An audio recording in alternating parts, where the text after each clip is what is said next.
सगळीकडे अशी पसरून लावताय काय तुम्ही?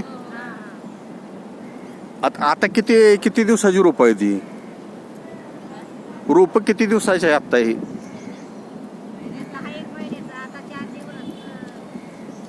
4 दिवस. हां बरोबर आहे. मग तुम्ही स्वतःच शेत आहे का असं मजूर? स्वतःच आहे काय? आणि बाकीचे सगळे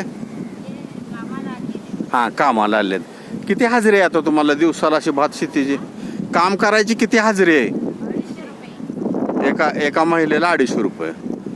बघा बघा शेती कशी करून घेतात. आणि आपल्या इकडे ऊसाची शेती आहे, आपण ऊसाच्या शेतीला म्हणतो किती काम करावं लागते. या लोकांना बघा तुम्ही किती कष्टात दिवस काढतात मित्रांनो. यावरून तुम्हाला अनुभव येईल. आपण भात तिकडं खातो ह्याच्यामुळं, या लोकांच्यामुळं दक्षिण महाराष्ट्रामध्ये. बघा कसे काबाड कष्ट करतात लोक. हे गुहागरमधील दृश्य या ताईंचं सर्वांनी